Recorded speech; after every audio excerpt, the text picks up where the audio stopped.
bom dia.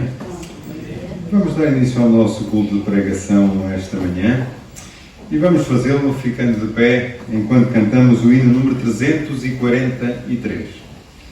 3, 4, 3.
Cantar no coro, meu amigo Jesus.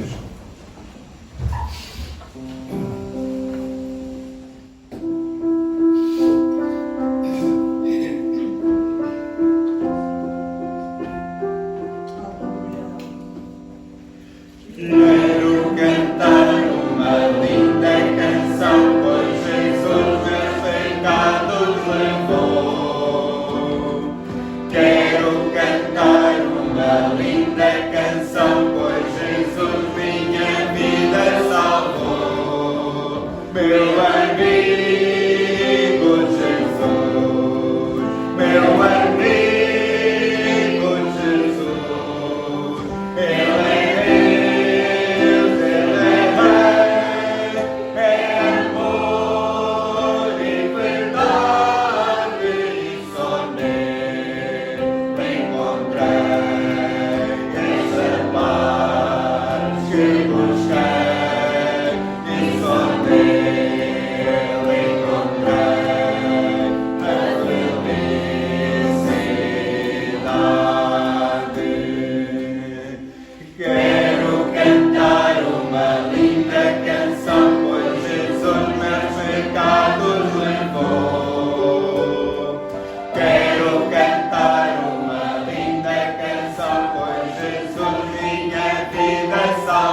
também mais nenhum outro à salvação.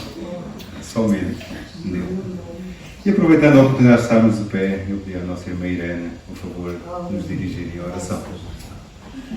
Pai nosso que estás no céu, louvado e glorificado o teu nome esta manhã, pelo privilégio que nos concedes podermos estar na tua casa, Senhor. Como diz o teu servo, alegrei quando me disseram, vamos à casa do Senhor. E nesta manhã, Senhor, estamos aqui para te louvar, adorar e bendizer o teu nome e ouvir a tua voz através do teu nome. Damos-te graças, Senhor, pelo privilégio que temos de sermos chamados teus filhos. É uma alegria maravilhosa, Senhor, sabemos que temos um Deus em quem podemos confiar, aquele que nos ama e nunca nos abandona. Louvamos o teu nome, Senhor, e te agradecemos pelo privilégio de sermos chamados filhos de Deus, do Deus Altíssimo. Não porque tivéssemos feito alguma coisa, mas porque o teu amado Filho, o Senhor Jesus, na cruz do Calvário, deu a sua vida por cada um de nós. E sabemos que não é em mais nenhum outro a salvação, senão em Cristo Jesus. Por isso, Senhor, te agradecemos. Podemos estar aqui nesta manhã. Te rogamos que nos abençoes tudo aquilo que vai ser feito aqui, que sejas honrado e glorificado em todas as coisas. Aceita a nossa gratidão, louvor e adoração. É em nome para a glória do Senhor Jesus. Amém. Podeis sentar-vos. Queria deixar convosco alguns anúncios também, dar as boas-vindas aos que nos visitam, especialmente a Camila, que é a primeira vez que está connosco, veio também com o Enio. Também a nossa irmã Lourdes, já há muito tempo que não está connosco por problemas de saúde, mas que pela graça do Senhor, uma vez mais, está no nosso meio também, em comunhão connosco. Queria apresentar também saudações do Ilbon e da Sanian, que estão em Moçambique. Estiveram há algum tempo na Coreia, regressaram a Moçambique novamente para continuarem o trabalho que os senhores têm confiado ali, na localidade de Xai-Xai. Não nos esqueçamos de orar por eles também. Eles mandam sempre saudações para os irmãos. Não se esqueçam, dizem que sempre têm saudades da igreja e dos irmãos. Por isso, não se esqueçam também de interceder por eles ao Senhor. Nos vários pedidos de oração que estarão sendo projetados, o estado da nossa irmã Alice, só salientando este caso, continua estável. Muitos momentos de consciência, outros talvez não tanto, só o Senhor sabe, mas o seu estado não tem evoluído. Vamos aguardar para que o Senhor possa operar no seu corpo e fazendo a sua vontade também. De anúncios, queria lembrar que no último fim de semana deste mês, ou seja, no dia 28, acho que é 28, no último domingo, teremos o nosso culto de aniversário com a ceia do Senhor de manhã e o culto às 15 horas, por isso vão já colocando as vossas agendas para não ocuparem a tarde com outra coisa. Creio que de anúncios é tudo. Não, havia só mais um. Uma pessoa, só depois de pôr isto, é que consegue ver as letras pequeninas. O Henry, que todos conhecerão, do grupo Cristo é a Resposta, esteve connosco em 2009, se não estou em erro, a última vez, pediu as orações a favor do seu irmão mais novo, que está com graves problemas de saúde. Isto tem Facebook e eu tenho como um amigo, estarão a par da notícia também. Não nos esqueçamos de orar pelo Jorge Pinha. Agora sim, de anúncios é tudo. Vamos dar continuidade ao nosso culto. Vamos cantar o hino número 326. Vamos aproveitar também para levantar a nossa oferta para a obra do Senhor, a qual se destina aos membros da Igreja. Como tal, as nossas visitas não devem sentir-se constrangidas a contribuir. 3, 2, 6 e de pé, os que puderem, se faz favor.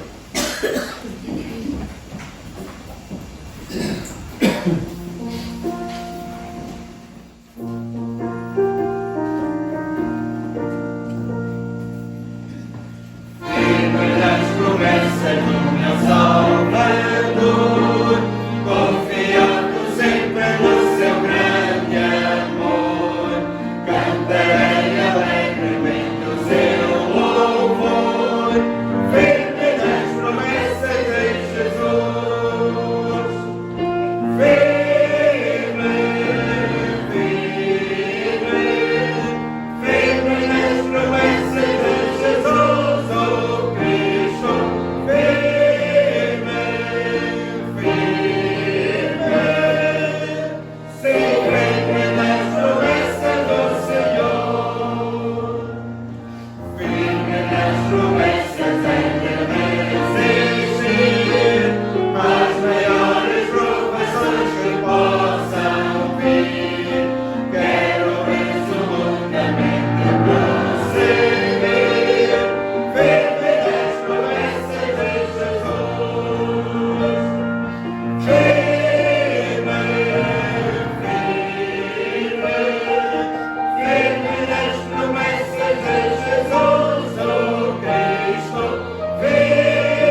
E é justificável que nos firmemos nas promessas do Senhor, porque Ele, quando promete, cumpre. E todas as suas promessas têm o seu cumprimento. E é grato para nós. E é muito confortável para nós podermos confiar neste Deus de promessas. E antes de escutarmos a palavra do Senhor, que esta manhã nos irá ser transmitida pelo Paulo, nós iremos cantar ainda o 361 e apelava à vossa paciência para estarem de pé durante mais algum tempo. 3, 6, 1.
Podem sentar-se e, tal como cantamos, desejamos escutar essa voz, porque Deus sempre nos quer falar. E para partilhar connosco a palavra de Deus, que irá falar aos nossos corações, o Paulo Daniel Carvalho está connosco.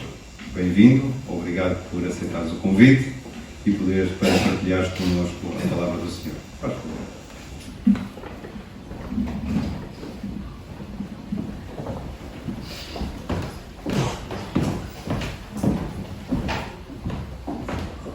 Obrigado e bom dia a todos os irmãos.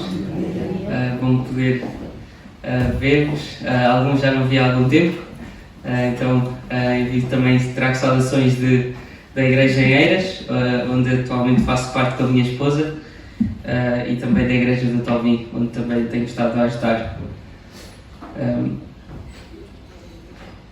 Hoje vamos estar a olhar para este facto de que muitas vezes as aparências iludem. As aparências iludem. Eu no outro dia estava a tentar pesquisar qual é o nome que se dá a estes cogumelos que nós podemos ir apanhar no mato, na floresta. Não sei se os irmãos me conseguem lembrar. É isso, miscas. Nós muitas vezes, aqueles que souberem, que forem experienciados, vão apanhar miscas. E quando eu estava a estudar Biologia aqui na Universidade de Coimbra, eu descobri que há muitas coisas que importa saber antes de ir apanhar miscas. E sem querer soar como aquelas pessoas de manchas de prazeres que não nos querem deixar ir apanhar os miscas, ainda assim é importante notar que há coisas que são importantes saber.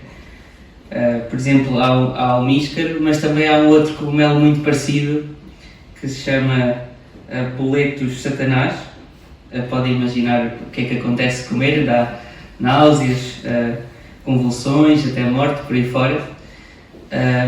E esses são muito parecidos, só que um é mortífero e outro é comestível. E já agora, se quiserem uma dica, se apertarem o cogumelo e aparecer assim os poros amarelos e azulados, é porque não é para comer. Então aqui está o Paulo para salvar as vossas vidas. Mas porquê é que as pessoas nos avisam, aqueles desmanchos de prazeres? Porque as aparências iludem, não é? E neste caso o que acontece é que aquilo que parecia inofensivo era fatal. As aparências iludem e às vezes elas matam. E os versículos para onde vamos estar a olhar já a seguir, elas mostram-nos essa mesma realidade, de que as aparências iludem. Só que ao contrário dos cogumelos, a passagem que nós vamos olhar não é algo que é inofensivo e que na realidade se torna fatal, é de algo que parece mesmo pequenino, mas que se mostra ser mesmo melhor. E pronto, acabou aqui a conversa dos cogumelos, mas hoje vamos estar então a olhar para Mateus 13, em que temos na mesma um contexto agrícola. Jesus está a falar várias parábolas, chamado capítulo das parábolas do reino. E antes de olhar para os versículos, vão ser só 2 versículos, só alguma introdução. Porque é que Jesus usa parábolas?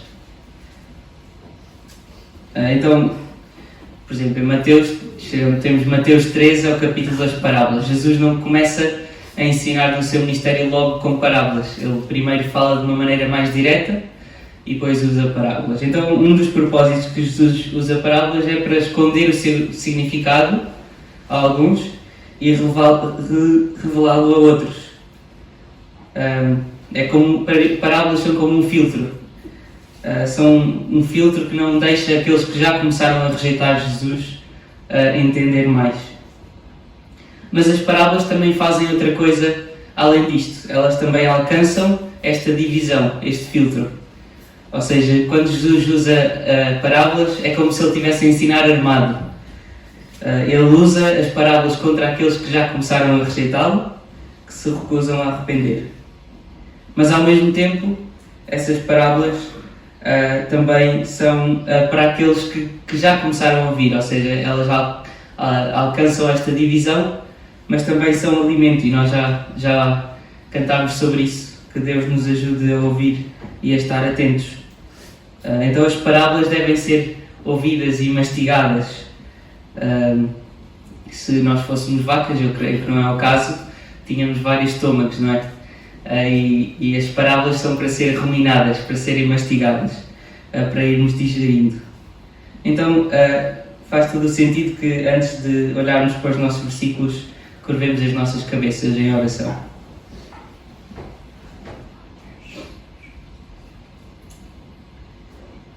E diz assim a palavra de Deus: a todo o que ouve a palavra do reino e não a entende, vem o maligno e tira o que lhe foi semeado no coração.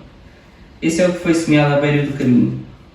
E o que foi semeado no solo pedregoso, esse é o que ouve a palavra e a recebe imediatamente com alegria, mas não tem raiz em si mesmo e dura pouco. Quando vem a tribulação ou perseguição por causa da palavra, logo tropeça. E o que foi semeado entre os espinhos, esse é o que ouve a palavra, mas as preocupações do mundo e a sedução da riqueza sufocam a palavra, e ela não produz fruto. Mas o que foi semeado em boa terra, esse é o que ouve a palavra e a entende, e dá fruto. E um produz 100, outros 60 e outros 30. Senhor Deus, nós pedimos a Ti, conscientes de que precisamos da Tua palavra, precisamos que ela nos alimente, nos console, nos desafie, e nós pedimos agora, Senhor, que possas ser connosco à medida que ouvimos as Tuas palavras e à medida que refletimos sobre elas. Senhor, ajuda-nos e dá-nos um coração, um solo que ouve e que continua a ouvir e que Te recebe. Senhor, livra-nos de Te rejeitar e dá-nos um coração de contínuo arrependimento e fé em Ti. Pedimos isto no nome do Senhor Jesus. Então vamos ler estes versículos. Então em Mateus capítulo 13, versículo 31 e 32. Versículo 31 e 32 de Mateus 13. E diz assim: Jesus apresentou-lhes outra parábola, dizendo: O reino do céu é comparável a um grão de mostarda que um homem pegou e semeou em seu campo. Mesmo sendo a menor das sementes, quando cresce é o maior dos arbustos e torna-se uma árvore, de modo que as aves do céu vêm e se aninham nos seus ramos. Então, antes de olharmos para 3 pontos em específico, a partir desta passagem, podemos já olhar então outro propósito, outro uso que Jesus faz das parábolas. Está numa palavrinha aí, não sei como é que os irmãos têm nas vossas Bíblias, que é comparável ou semelhante ou como. É uma coisa boa podermos ler versículos assim pequeninos de vez em quando para podermos notar as palavras e tentar perceber o que é que elas lá estão a fazer. Então Jesus diz que o reino de Deus é como, ou seja, ele está-nos a dar uma comparação. E já vamos ver que o propósito de Jesus não é nos dar uma aula de biologia, ainda que fosse interessante, mas é nos ensinar acerca do reino de Deus. Então, antes deste primeiro ponto, vemos então este propósito de que as parábolas elas servem para nos mostrar como é que é o reino de Deus. Jesus não nos quer simplesmente dar só uma instrução do que fazer, não, Ele quer que nós reimaginemos o mundo, a realidade como ela é, a realidade do reino de Deus. É como se Jesus nos estivesse a dar lentes para nós podermos ver como é que esta realidade é. O reino de Deus, o reino dos céus, é como. É preciso que os judeus no tempo de Jesus e nós entendamos como é que é o reino de Deus.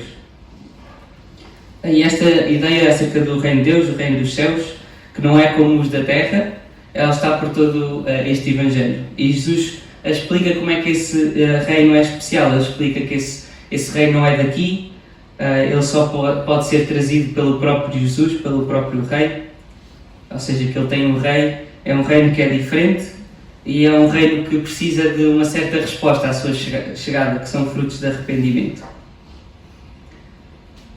E se calhar esta realidade de que é um reino que é diferente, que Jesus nos está a ensinar, talvez seja mais fácil perceber em alturas como esta, talvez. Em que as coisas não são assim tão cristãs, podemos dizer assim. A cristandade já não está por aqui. Eu lembro de ver numa rede social alguém perguntar a um utilizador, que era um pastor, e perguntar-lhe como é que vê o facto de que o cristianismo está a deixar de ser normal e está a começar a ser uma alternativa desprezada. E essa pessoa respondia: Aleluia, voltamos à normalidade. E há alguma coisa de verdade nisto, não é? Em certo sentido, quando nós somos aceitos na sociedade, é como se levássemos uma anestesia que não nos deixa lembrar que se confiamos em Jesus, nós fazemos parte de um reino que é rejeitado no mundo.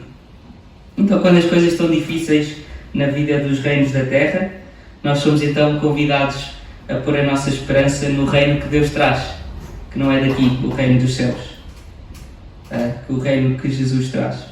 Então, este reino é como? Então, em primeiro lugar, como é que ele é? Versículo 31. O reino dos céus é comparável a um grão de mostarda que um homem pegou e semeou em seu campo. Então, em primeiro lugar, este reino, aí parece óbvio, mas este reino é a iniciativa de Deus. O semear do grão é a iniciativa de Deus. Vemos então que nesta parábola Jesus diz que fosse o reino de Deus como um reino de mostarda, então seria como um grão de mostarda que um homem pegou e semeou em seu campo.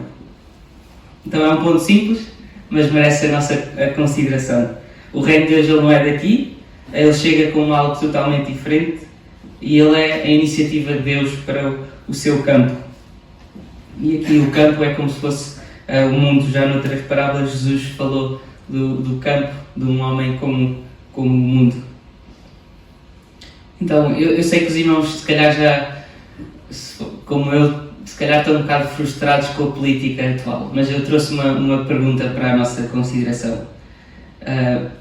E se calhar há opiniões diferentes, mas porquê que o Marcelo ainda não dissolveu o Parlamento? Não sei se alguém tem alguma ideia. Se calhar alguns podem dizer, não sei. Mas uma das respostas, talvez a resposta do Marcelo, é que não há alternativa. Não há uma alternativa viável, digamos assim. E quando olhamos para o Reino de Deus, nós vemos que o Reino de Deus é muitas vezes isso, é a alternativa. Ou seja, reinos da Terra, a alternativa é o Reino de Deus. E vemos isso, por exemplo, aí não vamos lá, mas alguns irmãos devem recordar no início deste Evangelho, Jesus é tentado por Satanás e Satanás apresenta-lhe os reinos deste mundo. Ele diz, tudo isto darei se prostrado me adorares. E Jesus ele rejeita essa tentação, ele não adora, ele não se prostra. Em primeiro lugar porque ele é o legítimo herdeiro de tudo, não é? Mas vemos em Mateus, neste Evangelho, que a proposta de Deus é outra. Jesus não se vai curvar porque ele próprio vai trazer o seu reino, ele vai trazer a alternativa. E esse reino é anunciado por João Batista e Jesus começa a trazê-lo com a sua vinda. O reino dos céus ele é a verdadeira alternativa política, a melhor alternativa política. Melhor que qualquer partido, qualquer poder de qualquer reino neste mundo. E isto desafia-nos a onde é que colocamos a nossa esperança política. Ou a nossa esperança em qualquer empreendimento nesta terra. Às vezes nós somos tentados, mesmo como cristãos, a achar que se pelo menos os governos tivessem assim uns tiques mais cristãos, tudo iria ficar melhor. Que às vezes a nossa esperança para o mundo está nisso. Mas não, a esperança está no reino dos céus, na alternativa de Deus, na semente que Deus plantou no seu campo, no mundo. Aí é que nós devemos colocar a nossa esperança. Então o primeiro ponto é que este reino ele é semeado, ele é a iniciativa de Deus. E em segundo lugar, olhamos para o versículo 32. Então o versículo 32. Mesmo sendo a menor das sementes, quando cresce, é o maior dos arbustos e torna-se uma árvore. Então em segundo lugar, esta alternativa é humilde e é inesperadamente majestosa. Ela é humilde e majestosa. Eu pensava com estas parábolas, e eu pensava ainda por cima enquanto estudante de Biologia, que elas iam me dar conhecimento grátis sem ter de estudar nada. Ou seja, eu abria a Bíblia, eu lia, o reino de Deus é como um grão de mostarda, e o grão de mostarda torna-se uma árvore. Feito, já não preciso estudar tanto. Eu pensava que não tinha de ter esse esforço. Eu durante anos, até ter estudado esta parábola, eu achava mesmo que um grão de mostarda ia dar uma árvore. E isto porque eu não estava a fazer aquilo que nós já refletimos que devemos fazer com as palavras, que é mastigá-las e meditar nelas continuamente. Eu pensava que Jesus estava-nos a dar uma aula de botânica sobre como é que é o processo de crescimento de uma semente de mostarda. Mas o que é que Jesus quer dizer com esta parábola? Na realidade, se Jesus quisesse nos dar uma aula de botânica, então era uma má aula de botânica.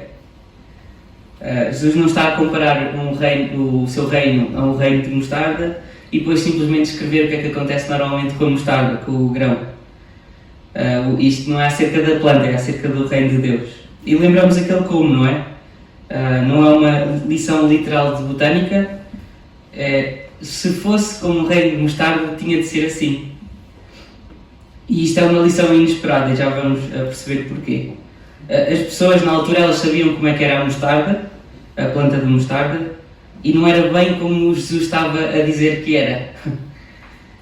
A mostarda na realidade é um arbusto, como temos em algumas traduções, ou uma hortícola, e de facto ela até é espontânea em Portugal, então se passarem na autoestrada por campos que já foram ceifados, ou campos assim meio baldios, podem ver assim umas flores amarelas e provavelmente esses arbustos de 1 metro de altura podem até ser plantas de mostarda.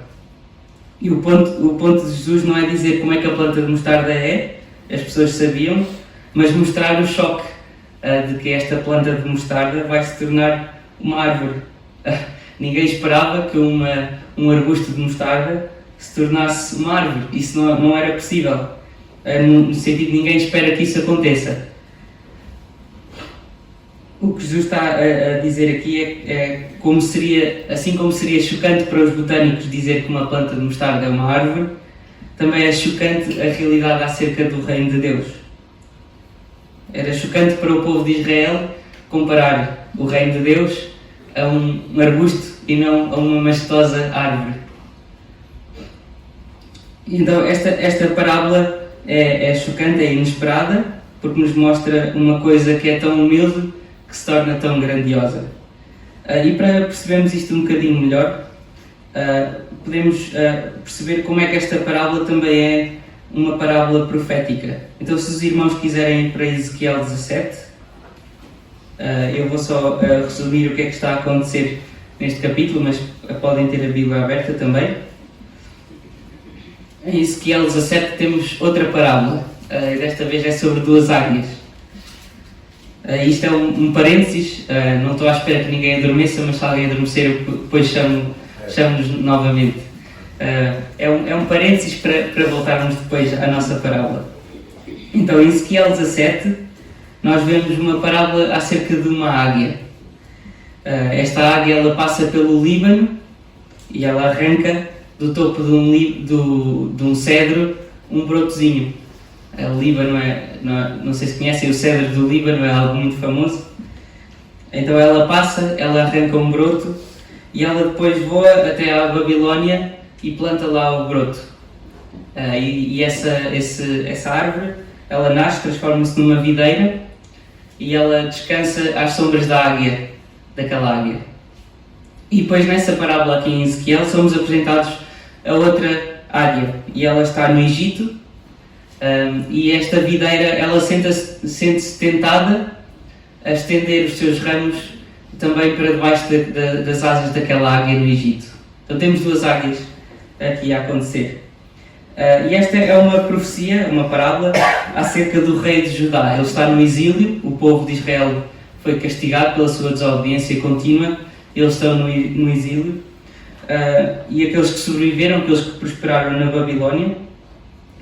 E o rei de Israel, de Judá, ele sente-se tentado a confiar, apesar de estar ao abrigo do rei da Babilónia, ele sente-se tentado a estender a sua confiança para o Egito, para o faraó.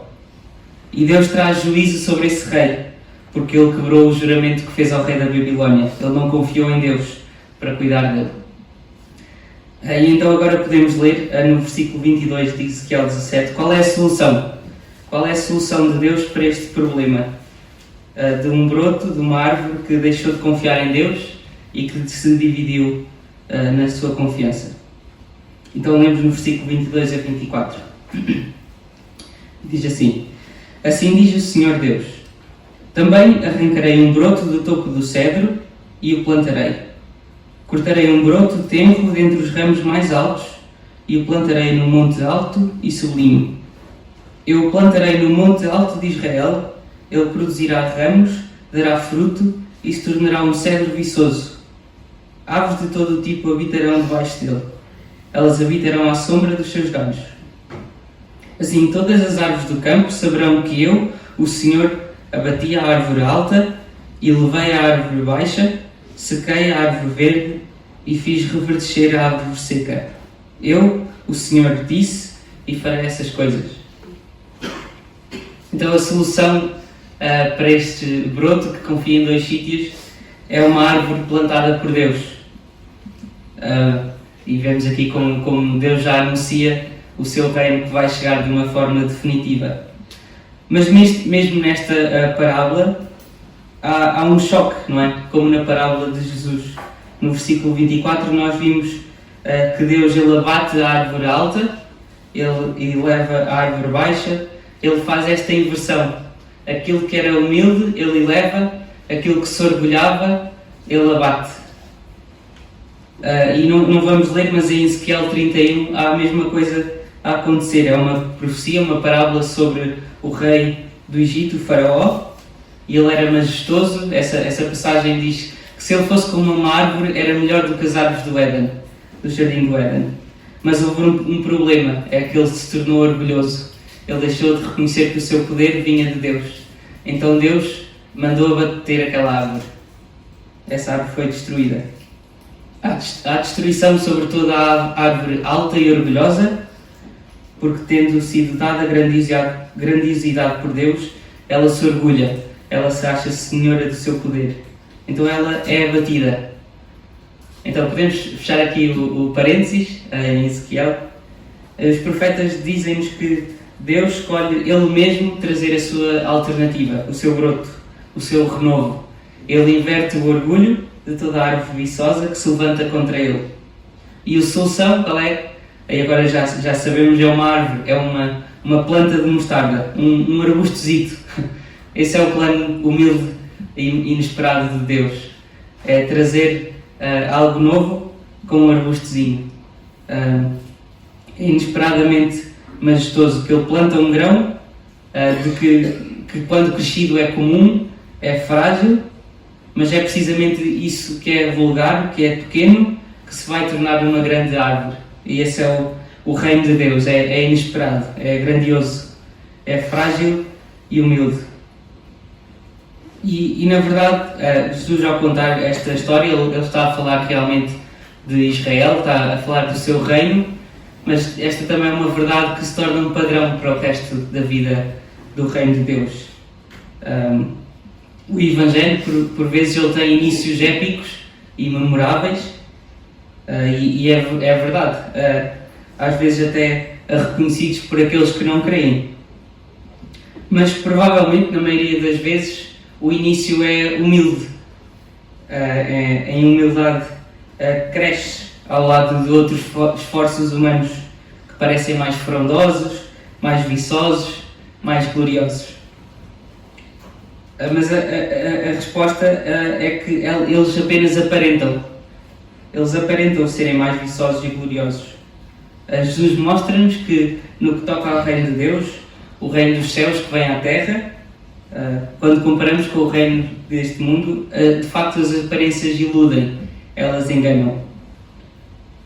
E o que Deus sempre tem feito é que reinos assim, majestosos, eles acabam por não durar muito.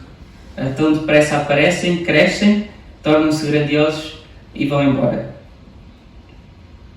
E de facto não precisamos desesperar quando olhamos para uma realidade terrível, por exemplo, como a ameaça da Rússia ou da China, que de facto são reinos gigantes.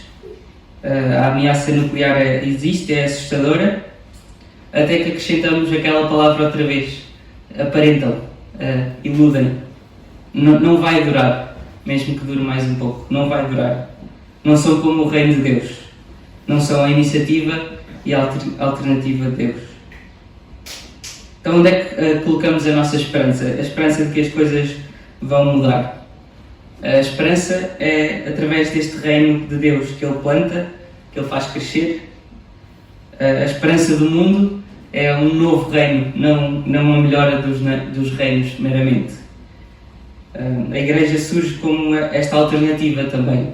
faz parte do reino de Deus que chegou, que está a crescer, que no fim vai se revelar completamente nos novos céus e na nova terra, quando o reino de Deus vem a nós completamente e quando vemos aquela oração de Jesus, o Pai Nosso, finalmente podemos dizê-la que foi mesmo completa. Seja feita a tua vontade, venha a nós o teu reino, seja feita a tua vontade assim na terra como nos céus. Nesse futuro que nós almejamos, a vontade de Deus vai ser mesmo feita igualmente nos céus e na terra, porque eles vão estar unidos. Mas até lá temos estas aparências, não é? Então o segundo ponto então, era que este reino é humilde e inesperado, e inesperadamente majestoso. E em terceiro lugar, olhamos para o resto do versículo 32 e vemos que este reino, ele dá abrigo aos sem-abrigo. E já vamos ver o que é que isto quer dizer. Então, versículo 32, vou começar do início outra vez, e diz assim: mesmo sendo a menor das sementes, quando cresce é o maior dos arbustos e torna-se uma árvore, de modo que as aves do céu vêm e se aninham nos seus ramos. Então, o que é que são estas aves? Do que é que Jesus está a falar? Certamente não é uma catapulta para eu começar a alegorizar, mas vamos tentar perceber o que é que elas querem dizer. Já quando lemos Ezequiel, não sei se irmãos notaram que havia esta mesma referência às aves, aos animais virem-se aninhar ou virem buscar refúgio debaixo do broto da árvore. E ao longo dos profetas temos estas referências muitas vezes às aves do céu, às feras, e muitas vezes, eu diria na maioria das vezes, é uma referência que os profetas usam para os gentios, para os povos da terra. E mais uma vez, isto não é uma lição de ecologia ou de botânica. Deus convida-nos a ver que este arbusto árvore, este que é a iniciativa de Deus, também é o abrigo para as nações, é o verdadeiro abrigo para as nações. Em Ezequiel 31, que era aquela parábola sobre o faraó que se orgulhou e que foi mandado abaixo, foi abatido como uma árvore, nessa parábola o que acontece é que depois o profeta continua e explica que as feras do campo e as aves do céu não tiveram outro remédio que não aninhar-se naquela árvore abatida. Era a única coisa que restava para eles.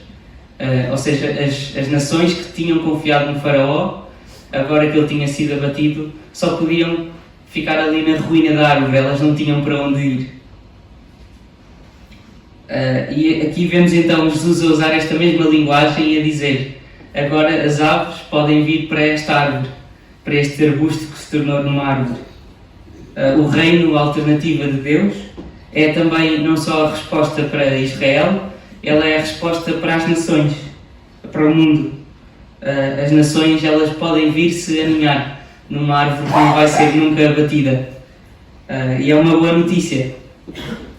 Podemos até pensar nas palavras de Jesus no fim do capítulo 11, quando ele diz: venham a mim todos que estáis cansados e oprimidos e eu vos aliviarei, eu vos darei descanso. É uma linguagem muito parecida aqui às árvores que vêm fazer um ninho, que vêm se aninhar debaixo desta árvore, nos seus ramos. E vemos aqui então esta boa notícia de como até para aqueles que estavam sem abrigo, para as nações que não tinham em quem confiar, agora elas podem vir e podem se juntar aos ramos desta árvore. E a implicação para nós é que nós podemos ter confiança, de que a esperança está mesmo no reino de Deus, de que foi Ele que plantou, é Ele que está a fazê-lo crescer.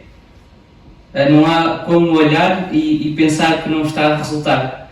Às vezes, apesar das aparências humildes do nosso povo, da igreja, do nosso contexto, as aparências iludem, não é? Podemos ter confiança de que o reino de Deus está a resultar, de que está a crescer, apesar de ter início humilde. E vemos também então que esse reino é a esperança para as nações. Podemos ter certeza, mesmo quando parece que as palavras que dizemos aos nossos amigos e colegas parece que são humildes e não têm muito que se pareça com a sua realidade. O reino de Deus, a mensagem do reino de Deus, o Evangelho, ela é verdadeira e ela dá verdadeira esperança para as nações, para as árvores do campo. Árvores do campo que também éramos nós. Creio que nenhum tem descendência judaica aqui, se tiver. Jesus diz que isso não é o que importa agora. Nós todos somos como estas aves que viemos buscar refúgio e abrigo na árvore de Deus. Todos nós somos convidados para vir para debaixo desta árvore. Esta é uma árvore que não vai ser abatida, é um refúgio seguro. Podemos confiar em Jesus. Então o reino do céu é como um grão de mostarda que o homem plantou, que o homem pegou e semeou em seu campo. Mesmo sendo a menor das sementes, quando cresce, é o maior dos arbustos e torna-se uma árvore. De modo que as aves do céu vêm e se aninham nos seus ramos. Então, para terminar, o que é que isto significa para nós? O que é que isto significa para a nossa fé? Eu creio que isto significa que fé significa paciência. A Deus, Ele avisou-nos. Quanto a Deus não há atrasos, há aparências que iludem. Deus avisou-nos como é que as coisas iam ser. Há aparências de fragilidade e de pequenez, mas uma pequenez que no fim leva sempre à glória. Significa que nós não confiamos nas aparências ou nos nossos sentidos. Às vezes parece que as coisas são fracas e pequenas, parece que os nossos esforços não produzem grande efeito, mas confiamos na fé que Deus nos deu, confiamos neste reino que Ele plantou e que no fim é o maior dos arbustos e torna-se uma árvore. E fé significa então finalmente esperança e expectativa para o mundo. Este é um reino inesperado que vence as aparências, que é elevado por Deus, um reino que Deus cultivou, um reino majestoso, e podemos ter expectativa para aquilo que Deus está a fazer e Ele tem feito e vai continuar a fazer no mundo. Então, graças sejam dadas a Deus por nos dar a conhecer este reino e por podermos fazer parte dele. Amém.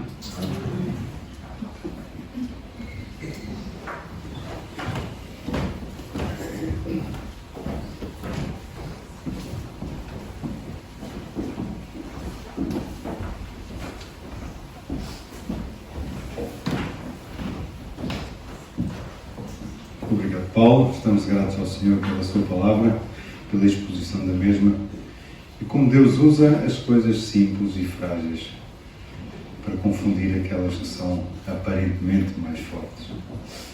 Estamos gratos ao Senhor, com certeza. De pé, os que puderem, vamos concluir com a oração e pedir ao nosso irmão Feliciano, por favor, nos... Ok. Bom, Marinho, então, se fizer favor, concluir com a oração. Nosso Deus, nosso Pai Celestial, glorificamos e exaltamos o Teu nome pela Tua revelação àqueles que são Teus e confiam em Ti. Louvamos-te, ó Pai, porque na nossa ignorância, na nossa natureza, nós não Te buscávamos, mas Tu Te revelaste a nós e nos fizeste sentir aquilo que éramos por natureza, inúteis aos Teus olhos. Vivíamos neste mundo sem esperança e sem Deus, mas Te louvamos, Tu Te revelaste como glorioso e majestoso Deus e nos revelaste a nossa condição e propusestes para nós, pelo Teu amor, uma solução, enviando o Teu amado Filho para morrer pelos nossos pecados e restaurar-nos a Teu Pai Celestial. Louvamos-te, Senhor Jesus, por essa missão que Tu, vindo a este mundo, tornaste real nas nossas vidas e nos nossos corações. E hoje, pela fé, podemos entender e compreender a Tua majestade, a Tua grandeza. Nós Te adoramos, Senhor Jesus, porque Tu, para seres o que és, para estares no lugar que estás, Tu foste obediente a Teu Pai. Obediente até à morte e morte de cruz. Humildemente vieste a este mundo, vivestes neste mundo humildemente, mas agora és o Senhor dos Senhores, és o Rei dos Reis. Deus te exaltou soberanamente e te deu um nome que é sobre todo o nome. E assim nós, Senhor, humildes criaturas, podemos confiar em Ti. Podemos, Senhor, abrigar-nos no Teu poder e podemos seguir avante, não pelas nossas forças, mas pelo Teu poder em nós. Ajuda-nos em cada dia a sermos gratos por essa revelação majestosa aos nossos corações. E Tu para nós és o único Deus, o grande Deus, o poderoso Deus. Assistimos, Senhor, nos dias em que vivemos, a coroações de pessoas humanas, fracas, mas Tu és aquele Deus soberano e invisível, é certo, mas que nós aceitamos pela fé. Deus, o Pai, te deu um nome que é sobre todo o nome. Ele te exaltou soberanamente e Tu és para nós o Rei dos Reis, o Senhor dos Senhores. Oh, maravilhoso Deus, como Tu tens revelado aos pequeninos, ocultando estas coisas aos sábios e aos entendidos, Tu as tens revelado a nós. E louvamos-Te porque essas coisas têm produzido efeito nas nossas vidas, têm transformado a nossa visão e nos têm dado uma nova e viva esperança. Aceita a nossa gratidão e o nosso culto de louvor que Te temos prestado e que o Teu amor, a Tua paz, vá connosco e assim, Senhor, possamos enfrentar as adversidades da vida olhando para Jesus. No nome precioso que é sobre todo o nome, no nome de Jesus, nós Te pedimos e agradecemos. Tendo concluído o nosso culto, quero desejar a todos um bom dia, com a paz e a graça